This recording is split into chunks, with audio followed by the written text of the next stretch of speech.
This video is brought to you by Ridge Wallet, a slim front pocket wallet available in carbon fiber and titanium. With more than 250,000 sold, a lifetime guarantee and free shipping, get 10% off with the code GOLDFISH at ridgewallet.com.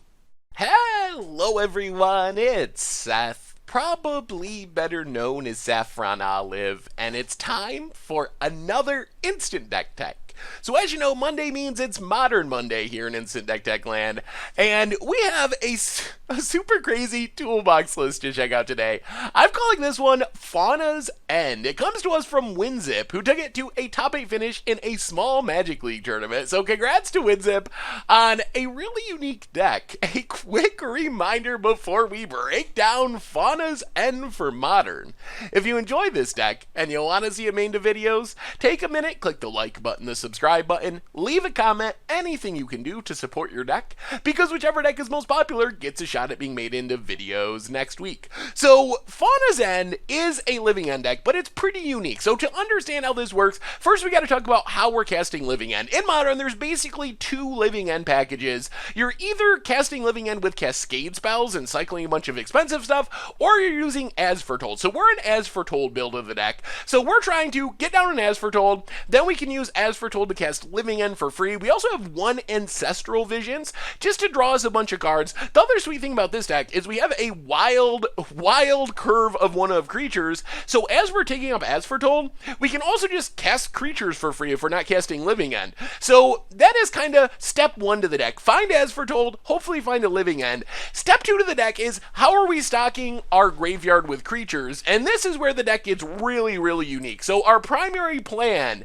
for stocking the graveyard is Fauna Shaman. So Fauna Shaman, kind of a fixed survival of the fittest. You get a 2-mana 2/2. You can pay a green, discard a creature, search for a creature. So of course, discarding the creatures, getting creatures in the graveyard. Plus, the unique part of this deck is it has 20-something odd one of creatures. So we're using this like a toolbox to tutor up the exact creature we need for a certain situation. If we got to kill something, we have a creature for that. Blow up a land, we got a creature for that, or an artifact, or an enchantment, or draw some cards, or loot, or find a finisher. We can use Fauna Shaman to find it. We also have Evolutionary Leap, which just churns through our deck once we get creatures on the battlefield, getting creatures in our graveyard, getting new creatures in our hand, much less controlled than Fauna Shaman, because we're basically just getting the top creature off of our deck, but it's still cycling through our deck, finding us more action, filling our graveyard for our eventual Living End.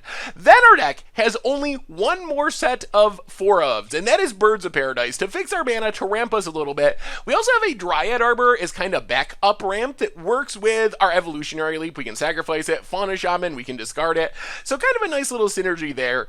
The rest of the deck, the rest of the entire deck is one of creatures. We have a million one of creatures. So first off, Champion of Wits, Jace's Prodigy. Give us more ways to get creatures in our graveyard for Living End. Champion of Wits, we can always eternalize it in the late game, but just draws 2, discards 2, gives us a body on the battlefield to jump with, maybe comes back eventually, or comes back with Living End. Jace's Prodigy, with all the ways we have to discard cards, flips around pretty quickly into a Planeswalker, can flash back some stuff, although we don't have any spells in the deck, mostly in the deck to do some looting. Then we have a bunch of non-traditional ways to get things in the graveyard, like Throw Surgeon is kind of a Thoughtseize on a body. It's really expensive, but we play it, we can pay 2 to sack it, we kind of Thoughtseize our opponent, then it's in the graveyard to come back with our Living End. Fleshbag Marauder does some sacrificing. Phyrexian Plague Lord lets us sacrifice our entire board if we want to. We can just sack a creature for free to give a creature -1/-1 until end of turn. So this means if we got a bunch of stuff on the battlefield and we want to reuse, let's say, our tutor trigger from Sidisi Undead Vizier, we can just sacrifice it, get it back with Living End, reuse those enter the battlefield abilities while also shooting down our opponent's board if we want to.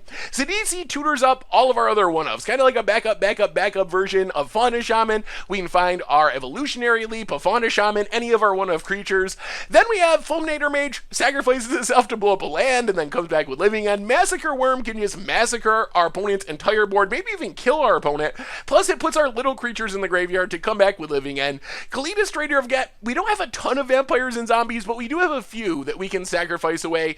Plus it helps break the symmetry of Living End. So our opponent's stuff going to be getting exiled as it dies to, let's say, Massacre Worm. And then our opponent's not going to be able to get that stuff back with Living End. We also have Blood Artist, which takes advantage of all of our sacrifice stuff. One of the ways this deck can win the game is just play a bunch of random creatures, sacrifice them all to like Phyrexian Plague Lord, drain our opponent, Living End everything back, do it again, drain our opponent out of the game. So we have this like Blood Artist combo kill finish. Eternal Witness just gets back anything. Liliana Heretical Healer takes advantage of all this self-sacrifice stuff we have going on, flipping around into a Planeswalker, leaving behind a zombie. Then we just have random stuff. Scrib Ranger, one of, good against blue decks, does some untapping of stuff.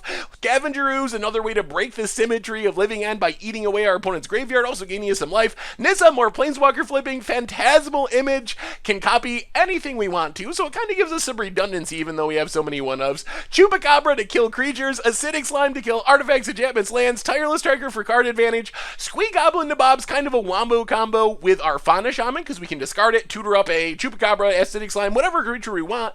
Then Squee comes back to our hand so we can discard it again, do it again. So it just gives us a free Fauna Shaman activation every single turn. Finally, a single Hornet Queen gives us kind of a big finisher, gums up the board, great when it's getting sacked and coming back and making more tokens with the help of Living End. As far as the mana base, we got some fetch lands, we got some shock lands, we got some basic lands. So that's basically the deck, just grinding out this value with a million one-of creatures, a million tutor targets, eventually Living End everything back. So what about the sideboard? You probably guessed it. We have 15 more one-ofs. Phyrexian Revoker to shut down Planeswalkers and so forth. Rift Sweeper, I guess if we run into the Search for Tomorrow's deck, we could get them by putting their exiled card back into their library. I don't even know. Vampire Hexmage for Planeswalkers. Docid Falling Leaf to fight through counters. Fairy Macabre for graveyards. Glenna Lendra for control matchups. Kitchen Fakes and Thragtusk to gain us some life against aggro. And Tuber Exarch to grind out more value from our graveyard, like a Gravedigger type effect. Brutalizer Exarch for more tutoring. Thrud for control and for Jace matchups. Rexage for artifacts and enchantments. Finally, Lost Legacy to deal with combo deck. Stamping Sphere for Shrouded Storm. Evolutionary Leap for more value. And that is all the one-ofs of Fauna's End for Modern. And that's been our instant deck for today. So thank you so much for watching. I hope you enjoyed the video, and I will talk to you soon. Thanks for watching the video. If you enjoyed it, help us out by clicking that like button down below. And to keep up on all the latest and greatest, click that subscribe button. And don't forget to hit that bell icon to get alerts whenever we have new videos. And if you want to, check out some of our other sweet videos here and here.